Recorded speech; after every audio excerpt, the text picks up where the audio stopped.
Hello दोस्तों, the art of में आपका वेलकम है।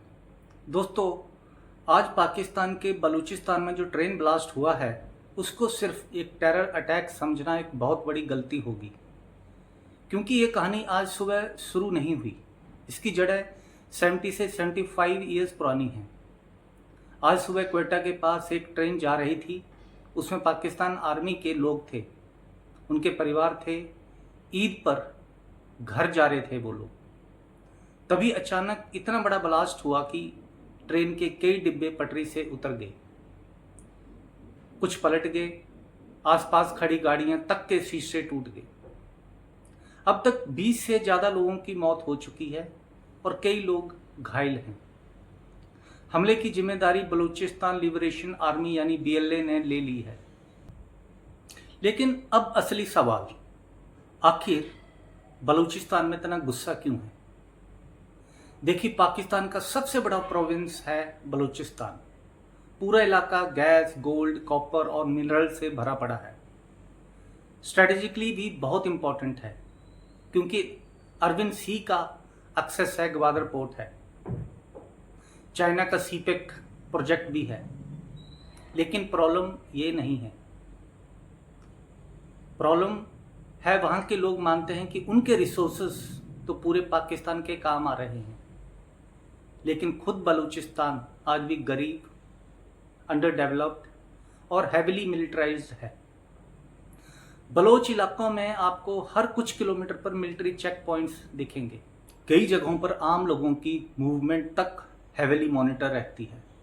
और सबसे बड़ा आरोप जो बार बार सामने आता है वो है इन्फोर्स्ड डिसअपियरेंसेस का, यानी ऐसे लोग जो एक दिन अचानक गायब हो जाते हैं। कई फैमिलीज का आरोप है कि उनके बेटे, भाई या फादर को सिक्योरिटी एजेंसी ने उठा लिया है और वो फिर कभी वापस नहीं आए। बलूचिस्तान में मिसिंग पर्सन का मुद्दा इतना बड़ा है कि वहाँ सालों से प्रोटेस्ट कैंप्स लगते रहे हैं। माएँ अपने बेटों की तस्वीरें लेकर बैठती हैं, बहनें इंसाफ मांगती हैं, लेकिन जवाब बहुत कम मिलता है।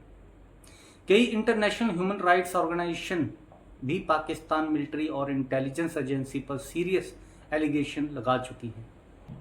बलोच एक्टिविस्ट का कहना है कि जब भी वो अपनी मांगों के लिए धरना देते हैं तो अक्सर उनको फोर्स से दबा दिया जाता है, जर्नलिस्ट को थ्रेटन किया जाता है, स्टूडेंट लीडर्स को टारगेट किया जाता है और पूरे इलाके को सिक्योरिटी लेंस से देखा जाता है।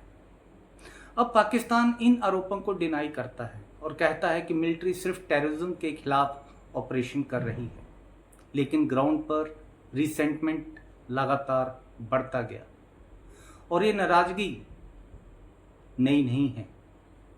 1947 के बाद जब ब्रिटिश इंडिया का पार्टीशन हुआ, तब कलाट नाम की एक प्रिंसली स्टेट थी जो आज के बलूचिस्तान का बड़ा हिस्सा मानी जाती थी। बलोच नेताओं का दावा था कि उन्होंने इनिशियली इंडिपेंडेंट रहने की कोशिश की थी, लेकिन 1948 में पाकिस्तान ने मिलिट्री प्रेशर डालकर उसे अपने अंदर मिला लिया। यहीं से डिस्ट्रेस शुरू हुआ। फिर धीरे धीरे एक बड़ा सेक्शन ऐसे बन गया जो खुद को पाकिस्तानी स्टेट का हिस्सा मानने को तैयार नहीं था। आज भी कई बलूच नेशनलिस्ट ग्रुप्स ओपनली कहते हैं कि उनका सपना एक इंडिपेंडेंट बलूच स्टेट का है। उनका कहना है कि उनकी अलग आइडेंटिटी है, अलग हिस्ट्री है, अलग कल्चर है और उन्हें अपने रिसोर्सेस और अपनी पॉलिटिक्स पर खुद कंट्रोल चाहिए। यानी उनके लिए सिर्फ ऑटोनॉमी की लड़ाई नहीं रही,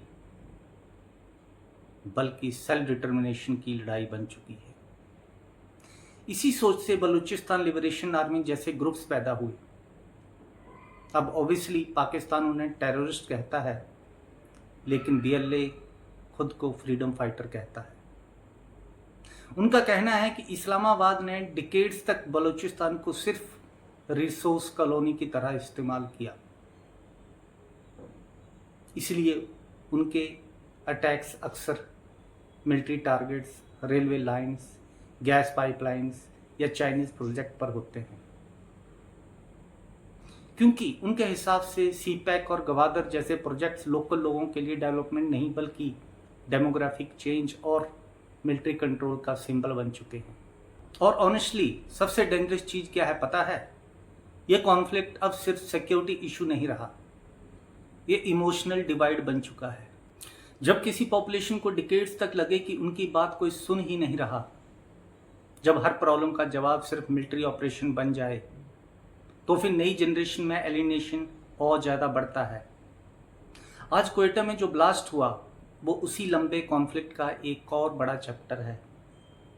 और शायद सबसे अनकंफर्टेबल सवाल यही है, अगर किसी इलाके में 75 ईयर्स बाद भी लोग खुद को एलिनेटेड महसूस कर रहे हैं, अगर हजारों फैमिलीज आज भी मिसिंग पर्सन के आंसर मांग रही है, अगर इतनी हैवी मिलिट्री प्रेजेंस के बावजूद अनरेस्ट खत्म नहीं हो रहा, तो प्रॉब्लम सिर्फ मिलिटेंट्स में है या सिस्टम में भी कहीं ना कहीं बहुत बड़ी फेलियर है? दोस्तों, आपको ये वीडियो कैसा लगा कमेंट्स करके ज़रूर बताएं। चैनल्स को आगे बढ़ाने के लिए चैनल्स को लाइक करें, शेयर करें और सब्सक्राइब करें। Thank you very much. जय हिंद।